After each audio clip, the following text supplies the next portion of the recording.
दोस्तों, इससे पिछले वीडियो में हम लोगों ने नॉर्मलाइजेशन मेथड देखा था जिसमें कि मार्क्स डिक्रीज हुए थे। मतलब कि जो रॉ मार्क्स करके आए थे एग्जाम में उससे नॉर्मलाइज्ड मार्क्स उनका कम आया।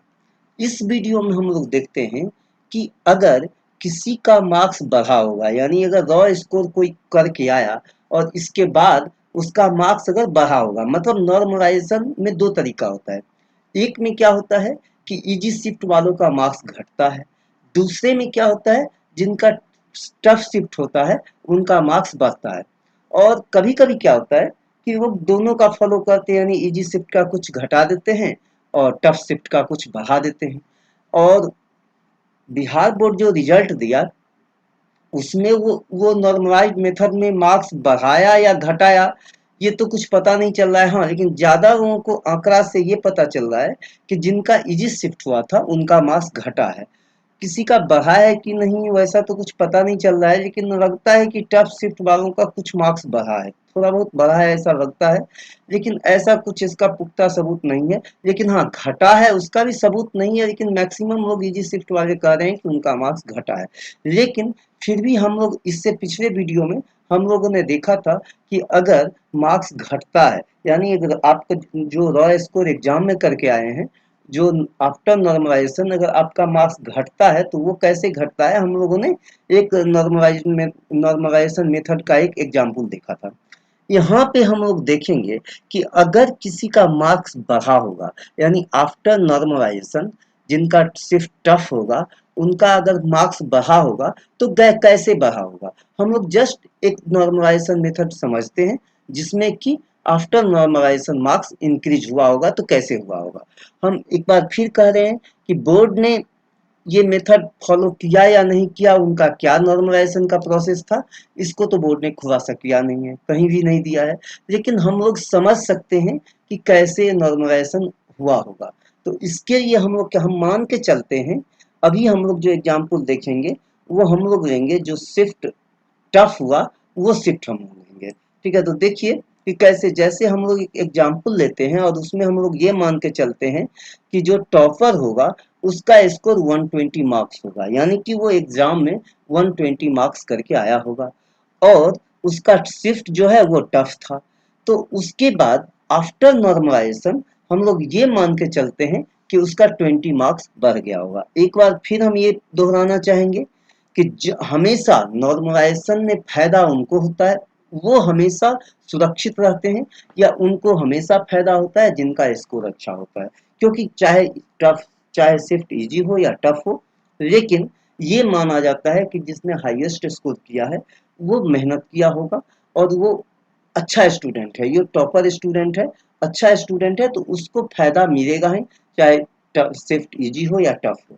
तो हम ये मान के चल रहे हैं और उसी को हम लोग एक स्केल लेके चल रहे हैं, हम लोग वहीं से कैलकुलेट करना स्टार्ट करते हैं। यानी अगर कोई टॉपर है उसको हम ये कहे कि चलो उसने 120 मार्क्स स्कोर किया है, रॉ स्कोर किया है, और उसके बाद जब नॉर्मलाइजेशन हुआ तो नॉर्मलाइजेशन के बाद हम लोग ये मानते हैं कि उसका 20 मार्क्स बढ़ा है।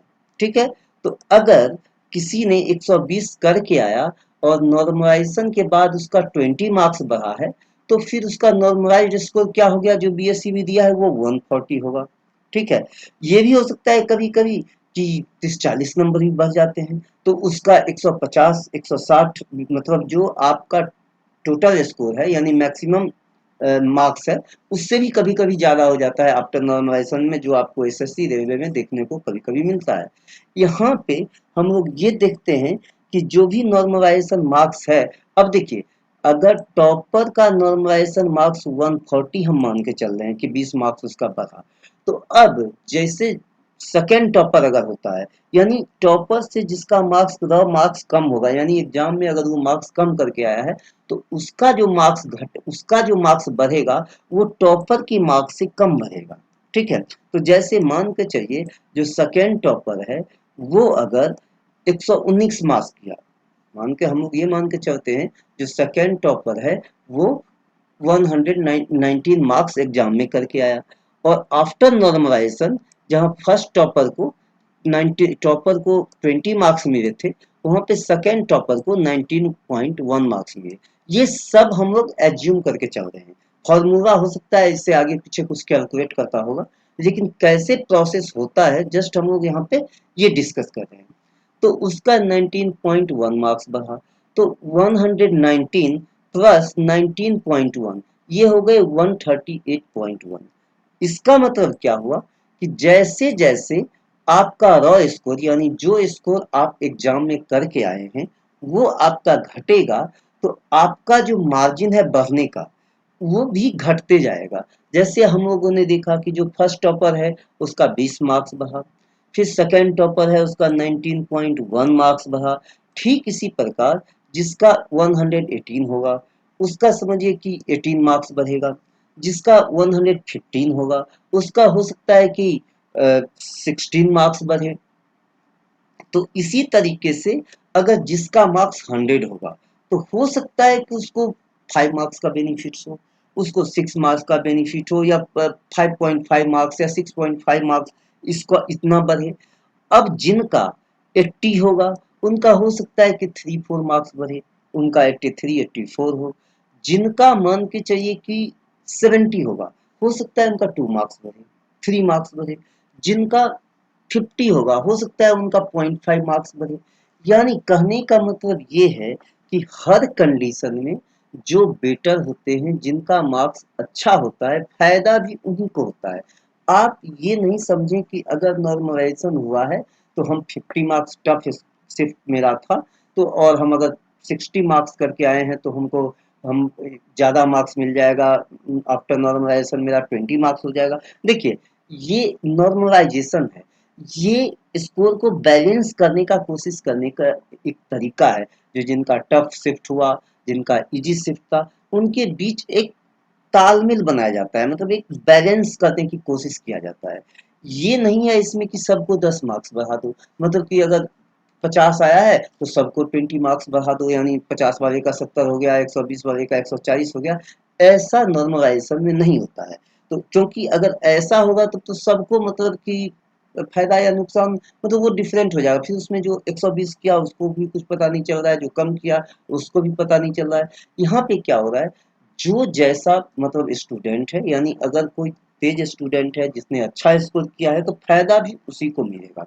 यही वजह है कि आप देखेंगे कि जिसका 65 आया है तो आफ्टर नॉर्मलाइजेशन के बाद भी वो क्वालिफाई नहीं किया है, क्योंकि हो सकता है उसका 1 नंबर बढ़ा हो, 2 नंबर बढ़ा हो। और ये सारा चीज डिपेंड करता है कि आपके शिफ्ट का एवरेज स्कोर क्या था, मान के चलिए। और अगर किसी भी हाल में आप अपने शिफ्ट के एवरेज स्कोर से कम जाते हैं, मान के चलिए कि आपके शिफ्ट में 100 लोग दिए एग्जाम एग्जाम्पल के लिए, और 100 लोग में अगर उनका एवरेज किसी का 80 आया, किसी का 85 आया, किसी का 50 आया, किसी का 55 आया, किसी का 95 आया, 95 आया, 90 आया, तो अगर उनका स्कोर मान के चलिए 70, एवरेज स्कोर 70 जाता है, ठीक है, तो आफ्टर नॉर्मलाइजेशन अगर आपका मार्क्स 70 से कम है, मान के चलिए, तो नॉर्मलाइजेशन के बाद भी आपका कोई फायदा नहीं होने जा रहा है। मतलब कि अगर 70 से कम है तो आप डिस्क्वालीफाई ही करेंगे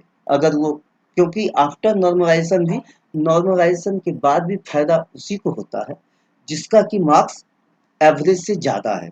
और अगर आपके अच्छे मार्क्स हैं, यानी अगर आप टॉप स्कोरर हैं या सेकंड टॉपर हैं या टॉप 10 में हैं, तो आप ही को ज़्यादा फायदा होगा। ठीक है, तो ये जान लीजिए, क्योंकि बहुत लोग कहते हैं कि नॉर्मलाइजेशन हुआ, मेरा कितना बढ़ा नहीं बढ़ा पता नहीं चल रहा है, तो ये आपको पता नहीं चलेगा।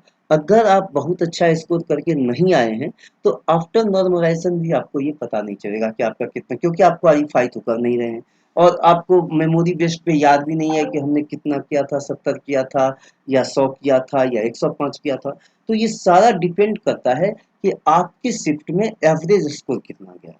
अगर एवरेज स्कोर आपका 80 है, अगर आप 80 से नीचे आते हैं तो फिर आपको नॉर्मलाइजेशन का फायदा बहुत कम मिलेगा। ठीक है, क्योंकि नॉर्मलाइजेशन एक तरीका है जिससे कि आपको एक मतलब स्कोर को, टफ शिफ्ट और इजी शिफ्ट को बैलेंस करने का एक तरीका है, बैलेंस किया जा सकता है। इससे ये नहीं है कि आपका बहुत ज़्यादा मार्क्स पे अंतर पड़ेगा। हाँ, बहुत ज़्यादा मार्क्स पे अंतर उनको पड़ेगा जो कि अच्छे हैं, यानी ऑलरेडी जिन जो हाईएस्ट में हैं, जो टॉप 10 हैं, उनको ज़्यादा फायदा होगा। यानी जैसे मान के चलिए अगर जहाँ 1000 2000 5000 स्टूडेंट है तो वहाँ पे जो टॉप टॉप 2000 होंगे, टॉप 3000 होंगे, तो ज़्यादा फायदा उनको मिलेगा। अगर आप उससे कम है यानी एक लेवल के स्कोर से आपका कम है तो फिर आपको फायदा भी कम मिलेगा। यही वजह है कि नॉर्मलाइजेशन में आप ये देखेंगे कि किसी का मार्क्स 20 बढ़ गया है, 20 बढ़ गया है, तो किसी का 2 नंबर बढ़ा है, क्योंकि ये सारा डिपेंड करता है आपने कितना मार्क्स स्कोर किया। ठीक है, तो टफ शिफ्ट में इसी तरीके से नॉर्मलाइजेशन होता है। अब आने वाले वीडियो में हम लोग देखेंगे कि कैसे मतलब जिनका जो क्वालिफाई हुए हैं उसके लिए क्या क्या मतलब कि कौन कौन सा डॉक्यूमेंट्स रहेगा, क्योंकि अब देखिए अब तो रिजल्ट निकल गया है।